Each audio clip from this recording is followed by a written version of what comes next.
ప్రభు నామమున అందరికీ శుభోదయం. ఈరోజు దేవుని వాగ్దానము ఏమనగా, ప్రకటన గ్రంథము 3వ అధ్యాయము 12వ వచనము. జయించు వానిని నా దేవుని ఆలయములో ఒక స్తంభముగా చేసేదను.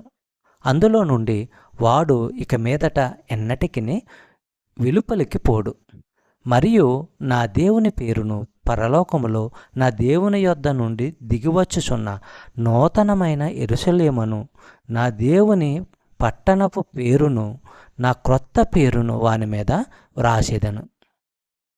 సహోదరులారా, దేవుడు ఇప్పుడు నిర్మిస్తున్న ఆధ్యాత్మిక ఆలయంలో ప్రతి నిజ విశ్వాసి ఒక భాగంగా ఉన్నాడు. కొరింథీయులకు రాసిన మొదటి పత్రిక 6వ అధ్యాయము 19వ వచనము మనము పరిశీలించినట్లయితే, మీ శరీరము పవిత్రాత్మ ఆలయము, ఆయన దేవుని నుంచి వచ్చి మీలో ఉన్నాడు, మీరు మీ సొత్తు కారు, ఇదంతా మీకు తెలియదా? సహోదరులారా, దేవాలయము తనకు చెందదు, దేవునికే చెందుతుంది. దేవుని ఆరాధనకు, స్తుతికి అది ప్రత్యేకించబడింది.